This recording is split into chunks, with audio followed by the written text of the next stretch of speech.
Bueno, espero poder en dos charlas a partir de hoy hablar sobre la carta a las iglesias, empezando por la de Éfeso, que al ser la iglesia principal y fundamento de las demás, de ella se puede extraer lo central, diría el mensaje central que trasvasa todo el resto de las iglesias. Si no puedo, bueno, serán en tres. En principio trato de que sean lo más breve posible, pero bueno, a veces en estas materias no hay nada breve, porque hablamos de cosas eternas e infinitas, de realidades divinas, espirituales, entonces no es tan sencillo acotarlas. Pero bueno, vamos a hacer el intento. En definitiva, el fin es abrir una puerta a la meditación y al trabajo interior, personal, a la luz de lo que Jesús señala en cada iglesia. Y hoy vamos a ver la iglesia de Éfeso. La iglesia de Éfeso es la primera iglesia, la primera carta. Éfeso es la madre de las iglesias de Asia. Fue fundada por el apóstol Pablo y donde Juan, según San Ireneo de Lyon, San Ireneo es tercero en la línea sucesoria de Juan. Viene San Juan, San Policarpo, que es de Esmirna, y después viene San Ireneo. Dice Ireneo que ahí escribió Juan su evangelio. En Éfeso predicó Apolo, que era discípulo de San Juan Bautista. Cuando Pablo residió ahí, se hospedó en lo de Áquila y Priscila. A menos de 9 kilómetros de la ciudad de Éfeso estuvo la última casa de María Santísima, la Madre de Jesús, donde vivió justamente con Juan. Y si bien recuerdan, fue visitada por el Papa Benedicto XVI en su viaje a Turquía. También se dice que en Éfeso está la tumba de San Juan y que de allí lo llevan a la isla de Patmos, donde describe el Apocalipsis, después de que no logran matarlo en la fosa argentina. Ustedes se imaginarán, ¿no?, qué comunidad era la iglesia de Éfeso, qué clase de iglesia, qué peso tenía Éfeso en las iglesias de Asia. Fundada por San Pablo, donde vivió, donde predicó también y vivió el discípulo directo del Señor, San Juan, donde vivió la Madre de Jesús. Quien presidía la comunidad en ese tiempo histórico era San Timoteo, también dejado por el mismo San Pablo, por revelación del cielo. O sea, ¿de qué iglesia estamos hablando? Nutrida directamente de los apóstoles, bien apostólica, con una tradición firme, con una doctrina casi purísima, podemos decirlo, ¿no? Sin leer esta carta ya podríamos saber o darnos cuenta a quiénes va dirigida, ¿no? A qué clase de cristianos. ¿Cuántas iglesias, y hoy, ¿no?, después de tantos siglos, podría decir: yo conocí a San Pablo, yo conocí a San Juan, yo la vi a María, yo escuché la predicación de Apolo, yo me confesé con San Timoteo, etc. La misma carta refiere que Éfeso tiene un lugar preeminente en las iglesias. Lo dice en el Apocalipsis 2, versículo 5. Éfeso era jerárquicamente superior al resto de las iglesias. Para el padre Castellani es la iglesia de los primeros tiempos, la primera, podríamos decir la iglesia más tradicional, la iglesia apostólica por excelencia, fundada en sus vidas y enseñanzas que provienen directamente del Señor y de su Madre. Y de ella el Señor en la carta se deshacen bendiciones. Dice así: conozco tus obras, tus trabajos, tu constancia. Sé que no puedes tolerar a los perversos. Has puesto a prueba a quienes usurpan el título de apóstoles y comprobaste que son mentirosos. Sé que tienes constancia y has sufrido mucho en mi nombre. Hagamos silencio en nuestro interior y pensemos, ¿a quién no le gustaría escuchar de la boca del Señor estas palabras dirigidas a nosotros mismos? Caeríamos desmayados de gozo. Además porque la mayoría somos bastante vanidosos. Pero bueno, ¿a quién no le gustaría, no? Escuchar esto de Jesús. Son cosas bellísimas. Y como dije, en las cartas el Señor conoce verdaderamente a quién le está hablando. No está dorándole la píldora, como decimos acá en Argentina, sobándole el lomo al caballo para dejarlo tranquilo. No, está diciendo una realidad. La iglesia de Éfeso tenía estas características. Pero, porque en casi todas las cartas hay un pero, no en todas, pero en casi todas, como el Señor quiere pulir ese diamante perfecto de la comunidad cristiana y de los cristianos en particular, cada alma, les dice algo fundamental. Y digo fundamental porque va al fundamento de toda vida cristiana. Y creo que, aunque uno no se siente reflejado en la iglesia de Éfeso por la cantidad de maravillas que el Señor les dice, ¿no? Sí, este pero va para todos nosotros. Pero debo reprocharte que hayas dejado enfriar el amor que tenías al comienzo. La traducción en griego más precisa sería: has aflojado de tu primera caridad, has dejado tu primer amor, o el amor primero. Tiene matices la traducción, pero la clave acá es el amor.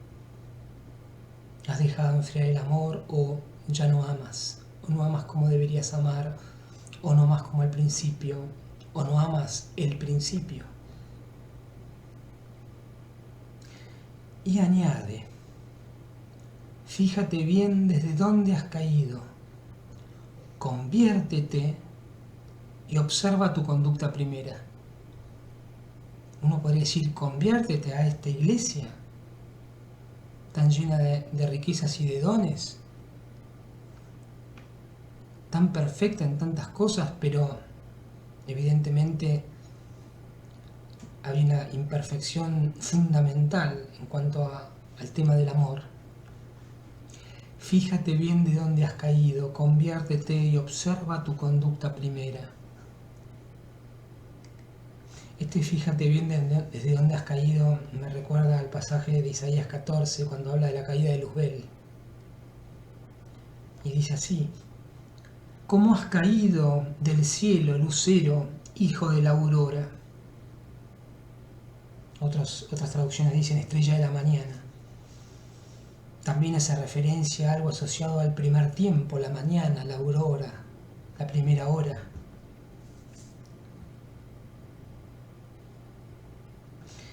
Pero ¿qué puede ocasionar que algo tan alabado, bendecido, caiga desde un lugar tan elevado, ¿no? La falta de amor, la falta de caridad.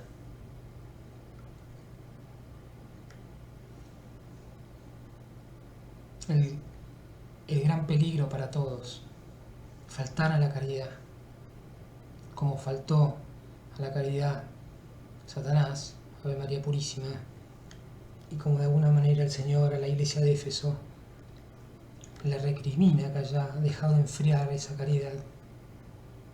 Y es peligroso dejar enfriar la caridad.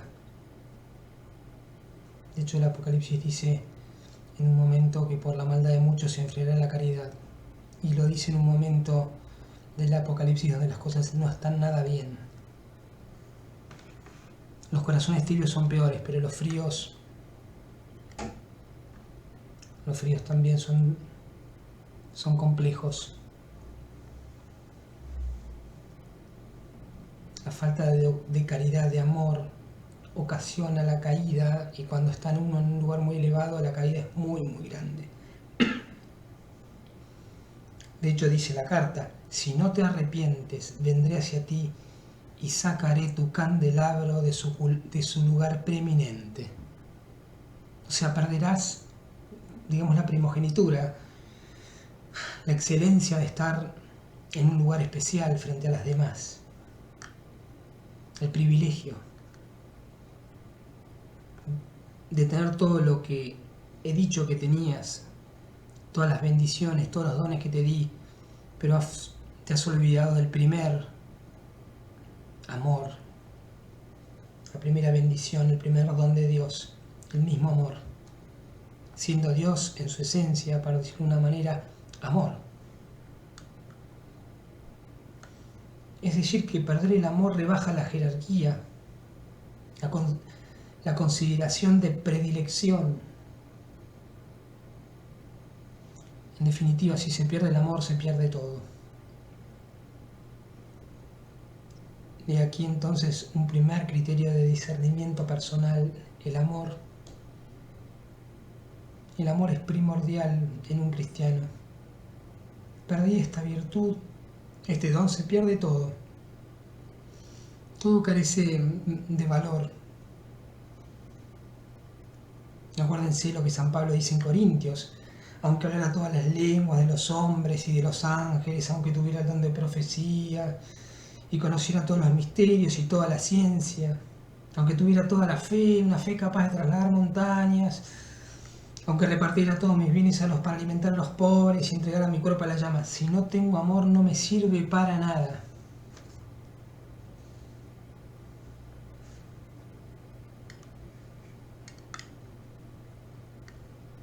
Fíjense que San Pablo señala, ¿no?, actos de caridad: dar todos los bienes a los pobres. Uno lo puede hacer, pero sin amor, ¿cómo debe haber una consonancia entre la obra y el espíritu con la que se hace esa obra? No pueden ir disociadas en el cristiano, porque se corre el peligro de caer en formalismos. Se termina haciendo hincapié en lo formal, pero uno se desentiende del contenido, que es el amor. Termina siendo un acto que es como una cáscara vacía. Es el gran peligro muchas veces que corremos, y no nos sirve toda la doctrina, la sana doctrina que uno ha incorporado durante toda su formación cristiana. No nos sirve ni siquiera los ejercicios de piedad, la celebración de los sacramentos, si no hay amor, porque están concebidos para el amor.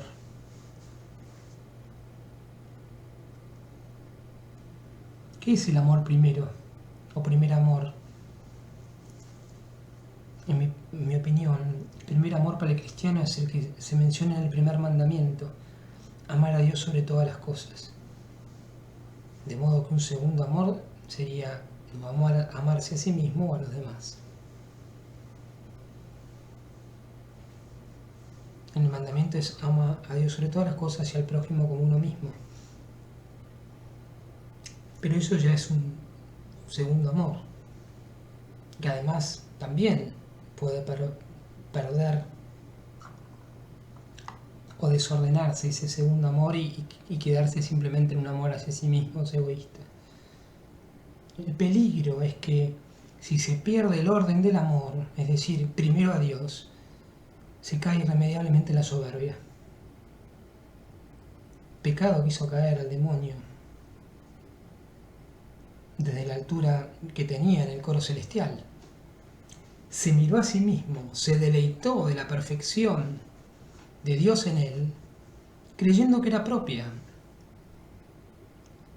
y entró en una gran oscuridad. El peligro de la iglesia de Éfeso que simplemente el Señor está alertando, ¿no? No quiere decir que toda la iglesia de Éfeso era así, ¿no? Pero, atención, ¿no? El peligro es caer en la soberbia, que es un amor desordenado hacia el propio bien sobre bienes superiores, o sea, buscar lo bueno para mí, amar con mi voluntad un bien para mí sobre otros bienes que son superiores, por ejemplo, amar a Dios, el sumo bien. El soberbio ama mal, porque no conoce o termina desconociendo quién es verdaderamente. Tiene una consideración de sí misma falsa y muchas veces confunde quién es con quién querría ser o quién quiere ser. Por ejemplo, Satanás quería ser como Dios y se creyó él el superior. Por eso también dice Isaías sobre el demonio luego de su caída: tú que decías a tu corazón, subiré a los cielos por encima de las estrellas de Dios. Erigiré mi trono, me sentaré en el trono de la asamblea divina en los extremos del norte. Escalaré las cimas de las nubes, seré semejante al Altísimo. Eso es lo que él creía de sí mismo, pero no era lo que era. Ese es el riesgo que corremos todos. De hecho, la frase que convence a Adán y Eva es: seréis como dioses, conocedores del bien y del mal. Pero seréis como dioses.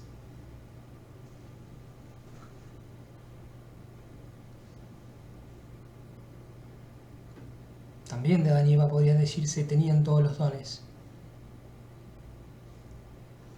Y hubo algo con el amor primero, que empezó a partir de ese diálogo de Eva con el enemigo, empezó a enfriarse. Y apareció o empezó a hacer ebullición el amor propio. Y empezó a trastocarse este orden del amor. Y apareció la soberbia también y la desobediencia.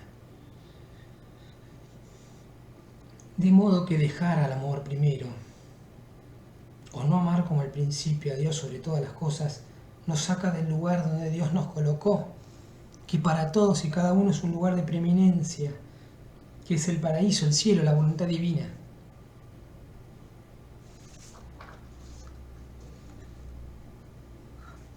Por eso dice la carta: sacaré tu candelabro del lugar preeminente. ¿Por qué? Porque el candelabro, la iglesia, uno mismo, se enorgulleció como el ángel caído y creyó que la luz era propia y no que portaba la luz, que era Dios mismo. Se confundió su ser candelabro con la luz que llevaba. El fruto de la soberbia es la ceguera, tanto de la inteligencia como de la voluntad, o sea, la ceguera de la mente y del corazón. Esto lo dice Santo Tomás. Y uno llega a ser tan ciego que se atribuye cosas que en la realidad le sobrepasan,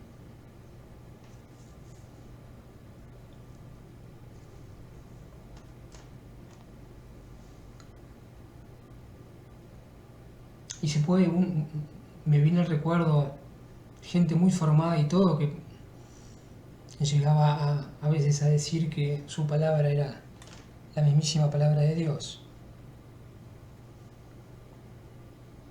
Y no estoy hablando de un vidente en éxtasis, y bien dirigido y llevado por un sacerdote. No. Gente muy proba, pero se creía que era la luz y no que era un candelabro.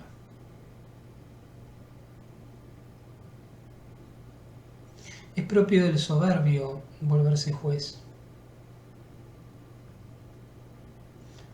Por eso el Señor combatió tanto el fariseísmo de su tiempo.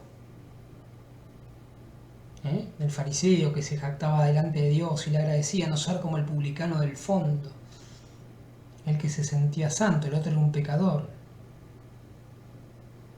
Sin embargo, el Señor va a decir, les aseguro que el publicano salió justificado, o sea, santificado, y el fariseo no.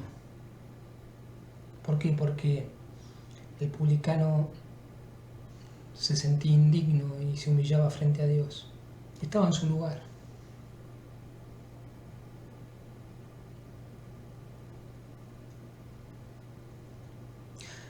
A los fariseos los llama guías ciegos, que esquivan el mosquito y se tragan el camello.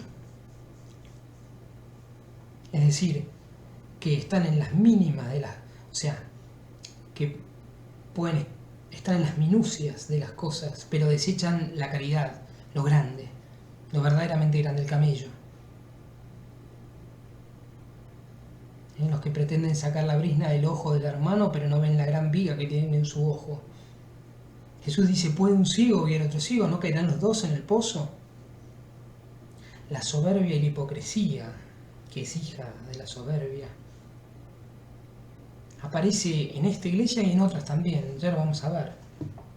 Por ejemplo, en la carta a la iglesia lo dice, le dice, cómprate colirio para ungir tus ojos y recobrar la vista.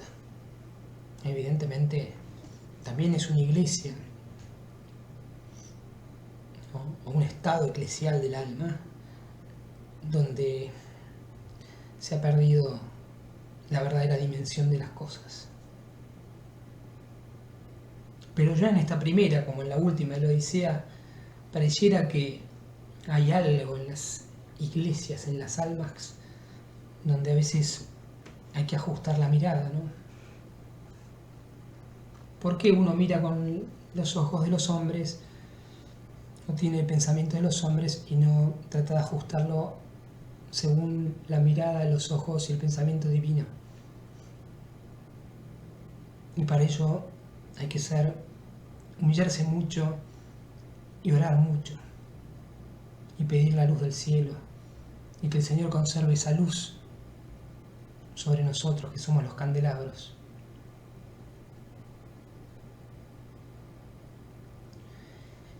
Tenemos que aprender a ser candelabros que trabajan por conservar la luz de Dios que brilla en nosotros. Es de Dios, esa luz es Dios mismo, no es nuestra, no somos nosotros. Si el candelabro cae o es sacado de su lugar, ya no ilumina. Humea si se apagó, o puede ya ser caída en el suelo, en la oscuridad.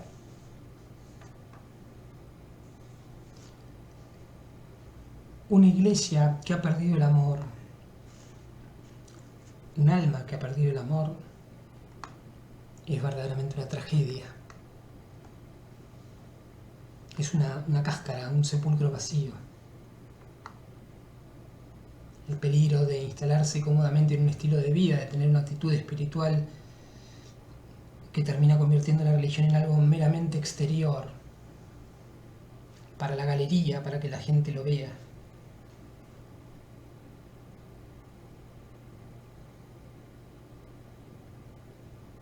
No quiero dejar de remarcar, sin embargo, algo grandioso de Éfeso, ¿no? Es lo fiel que es la iglesia de Éfeso a la doctrina, a la sana doctrina. Y en la carta, después si ustedes la leen con detenimiento, es una iglesia que se diferencia de los nicolaitas. Es fiel hasta el sufrimiento sin desfallecer. No es poco para nosotros, cristianos de este tiempo, o sea, es muchísimo. Nosotros vivimos bien en una tibieza. Pero aún así, y vuelvo a recalcarlo, por encima de ello está el amor. Aunque yo dice todo mi cuerpo a la llama, si no tengo amor, o sea, no basta cuando falta el amor. En la carta el Señor es como dice, no dejen el amor, recuerden el amor, recuérdenme que yo soy amor. Y no es extraño que a la primera de las iglesias, y por boca de Juan, que tanto ha hablado sobre el amor, se la critique en su falta de amor. Es como en los fundamentos de esa iglesia y de todas tiene que estar el amor. Pero ya en la primera nos tiene que llamar la atención sobre ello. Después vuelve, de alguna manera, señalando otros defectos a las otras iglesias, a decir algo sobre esto, pero ya a la primera le va con toda. San Juan dice en su primera carta: la noticia que oyeron desde el principio es esta, que nos amemos los unos a los otros. No hagamos como Caín, que era del maligno y mató a su hermano. Nosotros sabemos que hemos pasado de la muerte a la vida porque amamos a nuestros hermanos. El que no ama permanece en la muerte. El que odia a su hermano es un homicida, y ustedes saben que ningún homicida posee la vida eterna. Así que mucho cuidado con los juicios. Recuerden que el Señor va a usar nuestra medida, y si nuestra medida carece de amor y misericordia, por eso dice la Escritura: bienaventurados los misericordiosos, porque obtendrán misericordia. Y Juan en su segunda carta dice: el mandamiento que ustedes han aprendido desde el principio es que vivan en el amor. Y también dice: Dios es amor, y el que permanece en el amor permanece en Dios y Dios en él. El candelabro no sirve si no tiene la llama del amor divino y esa llama permanece sobre él. No sirve para nada. Puede ser del oro más bello, puro, puede haber sido trabajado por el orfebre más maravilloso, puede tener todas las características, vamos a poner estéticas, pero si estamos hablando de las almas, un sinnúmero de bellezas, digamos, ¿no? Pero si falta el amor. Quiero terminar, porque ya me extendí demasiado, con algo que el Señor le dice a María Valtorta. Son algunos puntos en el mismo texto, pero era muy largo, entonces yo tomé algunas de esas partes en función de lo que fui hablando en esta charlita.